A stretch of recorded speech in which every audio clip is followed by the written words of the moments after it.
Welcome everybody to Forza Horizon 4, and today we're taking a look at the 2018 Land Rover Range Rover Velar. Now this has been in production since 2017. Velar comes from the Italian velare, which means veiled or hidden, and it's marketed to be in between the Evoque and the Sport in terms of engines and price. And yeah, it's based on the same platform as the F-Pace, while sharing the same engine in this version. The interior is also influenced by the I-Pace, which we've recently reviewed, which I was somewhat impressed by. But yeah, this is the first new Range Rover we've had to a Forza game for a while, and yeah, I really rather do like it, even though in some regards it's not quite as good as the F-Pace, upon which it shares the same platform and engine with. But yeah, interior wise it is really rather nice, as you can see, which is pretty much a given with a Range Rover. It's just as practical as an F-Pace in the rear and in terms of boot space, because obviously they share the same platform. So yeah, practicality wise this has no extra advantage over the F-Pace. Interior wise it is on the whole nicer though. The only thing I don't like is these two button panels on the steering wheel on the left and the right there. They look like an afterthought and really rather cheap, to be honest. But yeah, the rest of the interior is really rather nice. It's got 3 touch screens. One in the centre, one in the console, and yeah, one behind the steering wheel.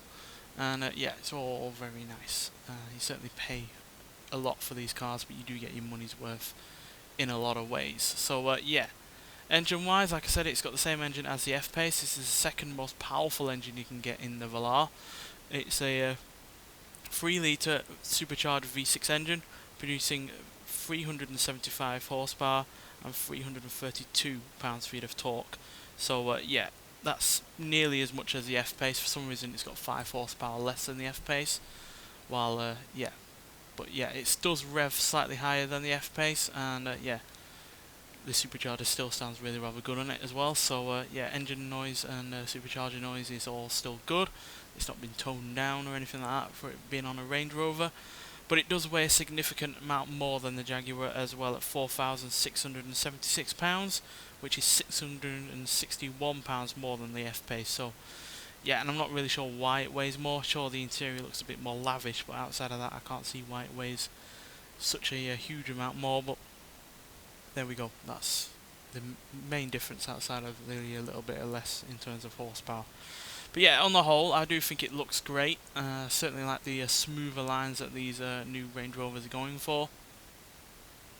And unlike, say, a BMW X6, it looks slightly like a coupe in the rear end, but it's not sacrificed boot space or headroom in the rear.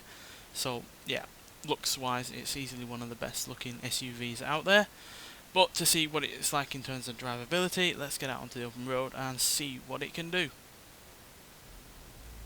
Now you can get this car with a 542 horsepower 5 litre supercharged V8, but I actually do quite like this V6. Yes, it means that it's square alongside the F-Pace, but whereas that F-Pace is a good car in its own right, I just think this on the whole looks better.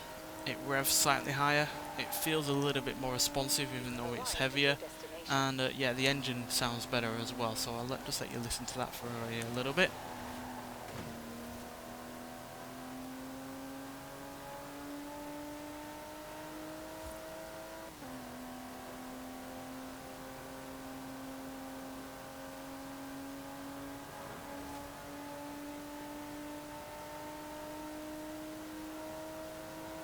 So yeah, to me it sounds a little bit meatier, a little bit rawer, more raucous in terms of its engine noise, especially at the top end, which is probably helped by the fact it's slightly higher revving. But yeah, for whatever reason it just sounds a little bit better than the F-Pace, even though it is significantly slower in terms of acceleration, as this can do 0 to 60 in 5.7 seconds, 0 to 114.6 seconds, and go to a top speed of 163 mile an hour. Now that top speed is slightly quicker than the F-Pace, which can do 160.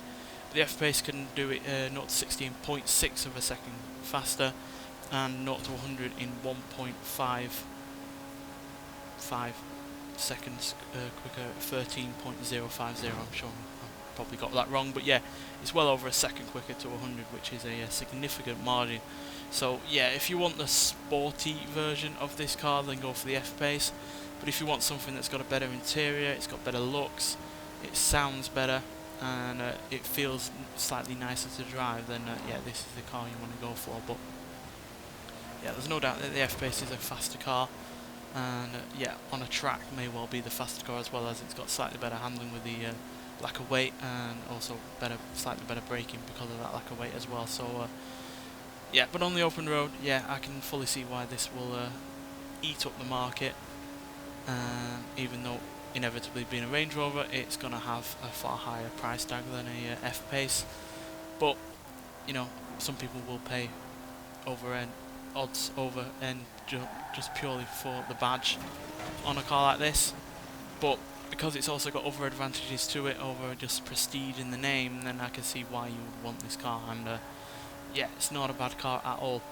Though it would be interesting to see what the V8 version is like in comparison to, say, the Sport, which this is obviously priced in between the Evoque and the Sport, because that V8 doesn't have a significant amount less in the way of power than the Sport, while inevitably being the smaller car, also is lighter. So yeah, I would love to see the V8 version of this car, as yeah, I do generally prefer V8s over V6s, but as far as V6 SUVs go, which there have been plenty of lately, this is yeah, easily my favourite. It's pips the Jaguar in terms of looks and engine noise, whereas the likes of the Maserati, the Vante S, do not have anything on this, or the Jaguar, to be honest. So yeah, really pleased with this, and yeah, you get this by doing a free race championship in the current festival playlist season. So yeah, get out there and get it, because it is a solid car. And yeah, I look forward to seeing what this can do in extreme off-road silly builds, because yeah, we've not taken many modern Range Rovers out on that series. So yeah, look forward to seeing what it can do on there. Nonetheless, thanks for watching, and I'll see you in the next one. Bye.